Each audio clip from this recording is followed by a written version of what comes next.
1강에서 9강까지 저희가 온 여정을 정리하겠습니다. 1강부터 3강까지는 LLM이 뭔지를 다뤘고 4강부터 7강까지는 레그의 등장과 신화, 8강부터 9강은 모델 자체를 손보는 길이었습니다.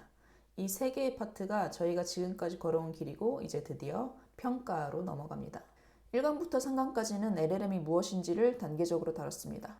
LLM은 정확도 숫자가 아니라 그럴듯한 거짓말로 틀린다는 점, 그래서 LLMOps라는 새 레이어가 MLOps 위에 필요하다는 점을 짚었습니다. 2강에서는 AI는 결국 함수이고 학습이란 그 함수의 가중치를 데이터로 맞추는 일이라고 설명드렸습니다. 3강에서는 LLM의 엔진인 트랜스포머가 왜 RLN을 대체했는지, 순차 처리가 어떻게 병렬 처리로 바뀌면서 긴 문맥을 다룰 수 있게 됐는지, 셀프 어텐션의 원탁 비유로 살펴봤었습니다. 4강부터 7강까지는 레그의 등장과 진화였습니다. 4강에서 트랜스포머의 한계, 파라미터에 박힌 지식은 고정이 되고 구식이 되고 환각을 일으킨다는 점을 짚으면서 외부 지식을 검색해서 보강하는 레그의 탄생 이유를 설명했습니다. 5강에서는 모델이 한 번에 볼 수 있는 토큰 수가 정해져 있어서 긴 문서를 통째로 못 넣는다는 컨텍스트 윈도우의 제약, 그래서 청크로 쪼개야 한다는 청킹, 그리고 그 청크를 어떻게 검색 가능하게 만드는지를 단어장과 의미공간 지도 비유로 풀어서 텍스트를 벡터로 바꾸면 의미공간 지도에서 가까운 좌표에 모인다는 임베딩의 핵심 원리까지 한 번에 이어서 다뤘습니다. 6강에서는 레그의 구조적 한계를 정확한 길을 놔두고 감으로 찾는다는 비유로 풀었습니다. 인덱스가 이미 DB에 있는데 그 인덱스를 안 보고 좌표로 근처를 뒤지면서 찾고 있다는 거죠. 구조화된 데이터에는 SQL 같은 정확한 길이 있고 레그는 비구조화된 텍스트일 때만 꺼내야 한다는 게 6강의 결론이었습니다. 거기에 더해 맥락이 흐트러지거나 설정값에 따라 편차가 생기거나 그리고 복잡하고 비용 같은 실무에서 겪을 수 있는 문제도 같이 짚었습니다. 7강에서는 검색 진화로 넘어갔습니다. 키워드 검색은 단어의 비읍 탭을 펼치고 글자를 눈으로 찾는 방식이었고요. 시멘틱 서치는 5강에서 배웠던 좌표를 찍고 가까운 것을 찾는 방식으로 정리했습니다. 거기서 한 걸음 더 발전한 진화 4가지를 말씀드렸죠. 키워드와 시멘틱을 같이 쓰는 하이브리드 서치, 실무에서 가장 많이 채택한다고 말씀드렸고요. 에이전팅 레그는 이 질문은 SQL로 갈지 벡터로 갈지, LLM이 도구 자체를 직접 골라 부르는 방식이고 한번 검색해서 결과가 부족하면 쿼리를 바꿔서 다시 검색하는 루프까지 도는 방식이었습니다. 그리고 컨텍스트 윈도우가 커지면서 단순 레그가 필요 없어지는 영역이 늘어난다는 점. 마지막으로 파인 튜닝도 선택지다 라고 마무리했었습니다. 8강과 9강은 모델 자체를 손보는 길이었습니다. 8강에서는 도메인 특화 학습을 위한 데이터를 LLM으로 직접 만드는 시메틱 데이터 기법을 배웠습니다. 핵심은 교사, 학생, 티처, 스튜던트 구조, GPT-4나 클로드 같은 대형 모델이 학습 데이터를 만들고 소형 모델이 그 데이터로 학습한다 라는 아이디어였죠. 9강에서는 그 데이터로 모델의 행동 패턴 자체를 바꾸는 파인 튜닝을 다뤘죠. 핵심 비유였던 교과서에 포스트잇 붙이기, 로라 기억하시죠? 기존 가중치는 그대로 동결해두고 작은 어댑터만 학습해서 모델의 톤, 형식, 행동을 바꾸는 방식이었습니다.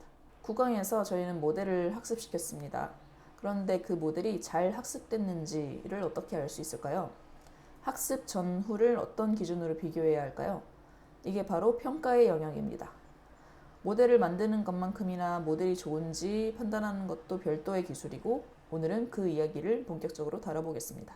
본격적인 평가 이야기를 시작하기 전에 LLM은 왜 다르게 평가해야 하는지를 설명드리겠습니다.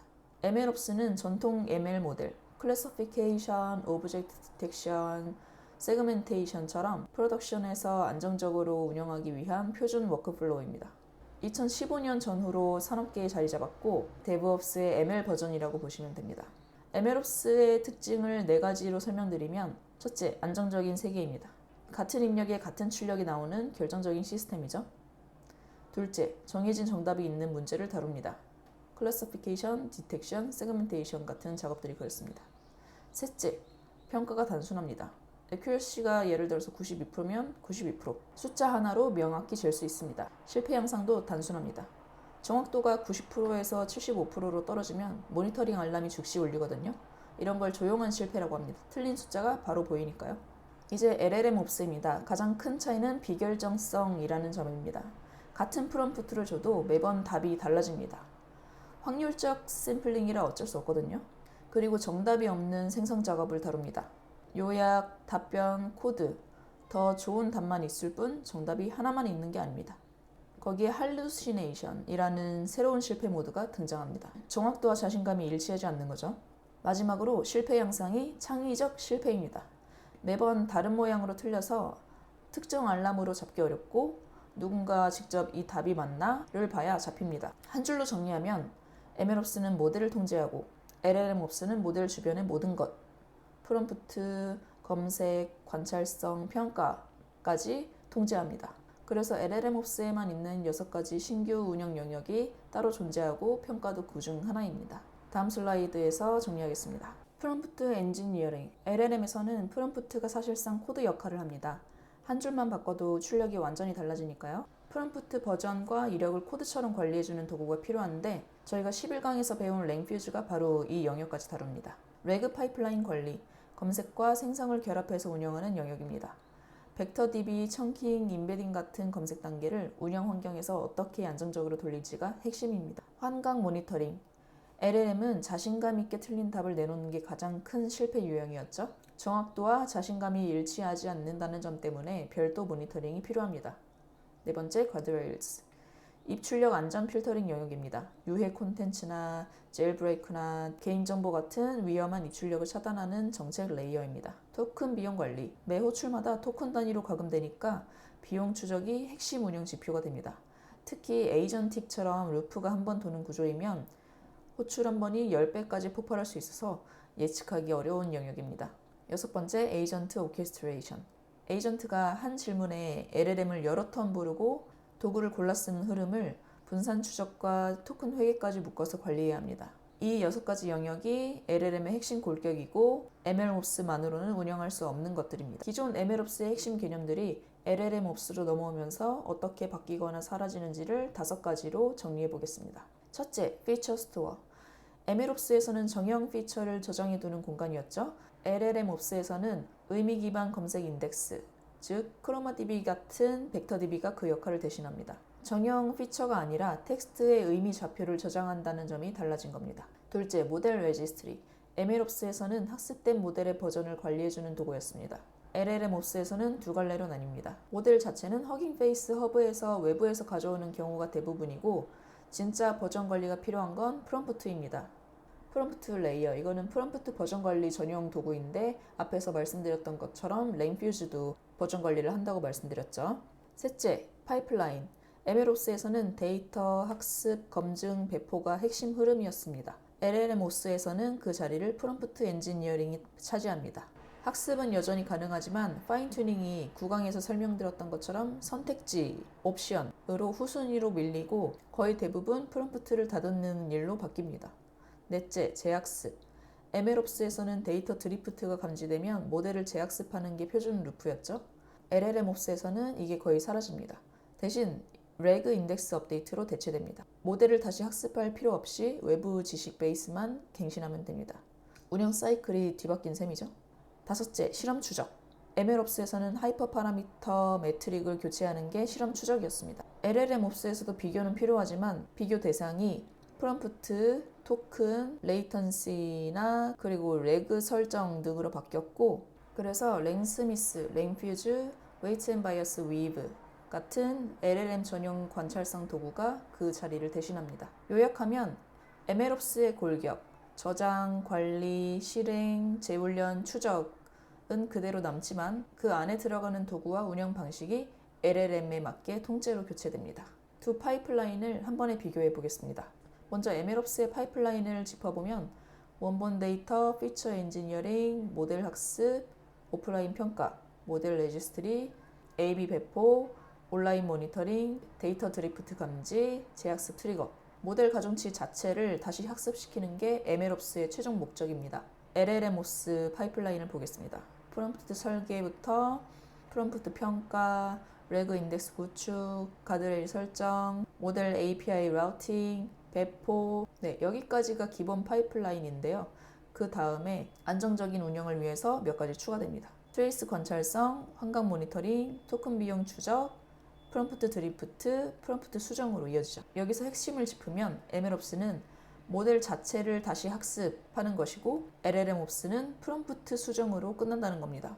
모델 가중치를 못 건드리는 LLM은 대신 입력, 즉 프롬프트를 손보는 거죠. 운영 사이클의 단위 자체도 다릅니다. MLOps는 모델을 한번 잘 학습시켜두고 오래 서빙하는 구조라서 재학습은 가끔 일어납니다. 반면에 LLMOps는 프롬프트에서 LLM 그리고 응답이라는 매 호출마다 도는 짧은 루트가 있죠. 그리고 그 위에서 주기적으로 돌아가는 개선 루프, 즉 드리프트 발견부터 프롬프트 수정이 같이 돕니다. 그래서 운영 중에도 평가가 끊임없이 돌아야 하고 그래서 평가가 필수입니다. 왜 평가가 필수인지 다시 한번 말씀드리면 이 6가지 영역 중에서 특히 이 환각 모니터링, LLM은 비결정적이라서 같은 프롬프트에도 매번 답이 달라지고 자신있게 틀리는 환각이 일어납니다. 이걸 운영에서 잡아내려면 2가지가 같이 필요한데요. 하나는 좋은 답인지 측정하는 평가 지표입니다. 여기에 자동평가와 LLM에서 졌지, 사람평가까지 차례대로 다릅니다. 그리고 측정값을 모니터링하는 도구 관찰성입니다. 트레이스, 프롬프트, 리스폰스, 레이턴시, 코스트를 한 번에 보고 환각이나 드리프트를 잡아내는 도구로 랭퓨즈가 대표적입니다. 이거는 다음 11강에서 본격적으로 다룹니다. 정리하면 비결정적인 시스템에서 좋은지를 판단하는 것이 LLMOps의 출발점이고 그 출발점은 평가지표와 관찰성이라는 2축으로 구성됩니다. 같은 입력에 다른 출력이 나오는 LLM은 측정 방법을 먼저 합의하지 않으면 운영 자체가 시작될 수 없습니다. 그래서 평가부터 잡고 가는 겁니다. 이제 본격적으로 LLM의 평가 방식으로 들어가겠습니다. 앞에서 MLOps와 LLMOps를 비교하면서 기존 LM은 accuracy나 precision 같은 숫자로 명확히 잴 수 있고 LLM은 그게 안 된다는 이야기를 드렸었는데요. 이 차이를 좀 더 구체적으로 한 가지 예시를 느껴보고 넘어가겠습니다. 트랜스퍼가 뭐야? 라는 질문에 답변 A는 이렇게 답합니다. 뭔가 기술적으로는 정확한데 딱딱한 설명이죠. B는 약간 부정확하지만 이해하기는 쉬운 설명입니다. 뭐가 더 좋은 답일까요? 용도에 따라 다릅니다. 논문 작성을 돕는 모델이라면 A가 맞고 초보자용이라면 B가 맞겠죠. 이게 LLM 평가가 어려운 이유입니다. 정답이 하나가 아닙니다. 그래서 오늘 다룬 모든 평가 반복론의 출발점은 어떤 답을 좋다고 정의할 것인가부터 시작해야 한다는 점입니다. 평가에서 은근히 헷갈리는 이 2 용어 정리하고 가겠습니다. 비유를 하자면 벤치마크는 시험지, 평가지표는 채점 방법입니다. 시험을 예로 들면 벤치마크는 수능 수험 문제집입니다. 평가지표는 채점 방법입니다. 100점 만점 점수인지 부분 점수인지 아니면 서술형을 더 높은 점수를 줄 건지 결정하는 지표입니다. 같은 문제집이라도 채점 방식은 여러 개 가능하고 같은 채점 방식이어도 문제집은 여러 개 가능합니다. 2 개념을 분리해서 생각해야 합니다. 벤치마크와 평가지표를 조합하면 이렇게 사용할 수 있습니다. 시험지에 채점 방법을 더하면 정량 점수가 됩니다. 예시를 보겠습니다. MMLU라는 지식시험지에 Accuracy라는 채점법을 더하면 정답률 86.4%가 나옵니다. 객관식 문제를 맞았는지 틀렸는지로만 채점하는 방식입니다. 그 다음 2 예시는 같은 시험지인데 채점 방법만 바꾼 경우입니다. Human Eval이라는 코딩 시험지에 Pass at 1을 적용하면 첫 시도 성공률 67%가 나오고 Pass at 10을 적용하면 10번 중 1번이라도 맞으면 정답이라는 더 너그러운 채점이 돼서 88%로 올라갑니다. 21%나 차이가 나죠? 시험지 난이도가 바뀐 게 아니라 채점 기준이 더 너그러워졌을 뿐입니다. 그래서 모델 비교를 할 때는 어떤 벤치마크에 어떤 지표를 썼는지 둘 다 확인해야 의미 있는 비교가 됩니다. 지표는 크게 3가지 방식이 있습니다. 자동평가 지표, LLM에서 졌지, 그리고 사람평가. 여기서는 자동평가 지표 5가지를 정리해봤습니다. 정답과 생성 결과를 직접 비교해서 점수를 매기는 방식들이죠. 지표, 측정 방식, 주 용도, 한개 4컬럼으로 비교해 보겠습니다. 첫째, 블루. 모델 답변 단어가 정답에 얼마나 있는지를 봅니다. 주로 번역 평가에 쓰입니다. 표현이 조금만 달라지면 점수가 낮아집니다. 2번째, 루치엘. 블루와 반대입니다. 정답 단어가 모델 답변에 얼마나 포함됐는지를 봅니다. 주 용도는 요약 평가. 의미는 같아도 어순이 다르면 점수가 떨어집니다. 셋째, 버트 스코어. 측정 방식은 인베딩 기반이라서 단어 단위의 일치가 아니라 의미가 비슷한지를 벡터 유사도로 비교합니다. 범용적으로 사용되고요. 한계는 살짝 의미가 어긋나는 경우는 잘 잡지 못한다는 점, 즉 정말 좋은 답인지는 판단하지 못한다는 점이죠. 넷째, exact match. 측정 방식은 바이너리입니다. 그냥 맞으면 1, 틀면 0입니다. QA처럼 정답이 명확하게 정해진 경우에 사용되고요. 한계는 아주 작은 표현 차이도 허용하지 않는다는 점입니다. 마지막으로 앞에서 배웠던 pass at K. 측정 방식은 모델이 K번 시도 중 테스트를 통과하는 비율입니다. 주 용도는 코딩 평가. 한계는 테스트 커버리지에 의존한다는 점이에요. 자동지표의 공통적인 장점은 빠르고 저렴하다는 점입니다. 다만 여기에서 본 것처럼 한 가지 공통적인 한계가 있는데 그건 바로 다음 슬라이드에서 짚어보겠습니다. 만약에 정답이 무선 청소기의 배터리는 4900mAh입니다. 인데 생성은 무선 청소기 배터리 용량은 4900mAh로 전작 대비 100mAh가 증가했습니다. 라고 나왔습니다. 근데 루찌 점수가 낮게 나옵니다. 표현이 많이 다르거든요. 단어가 별로 안 겹치죠? 버트 스코어는 높게 나옵니다. 의미가 비슷하니까 벡터 유사도가 높겠죠? 그런데 실제 품질은 생성된 답변이 정답보다 더 좋습니다. 전작 비교까지 해주니까요.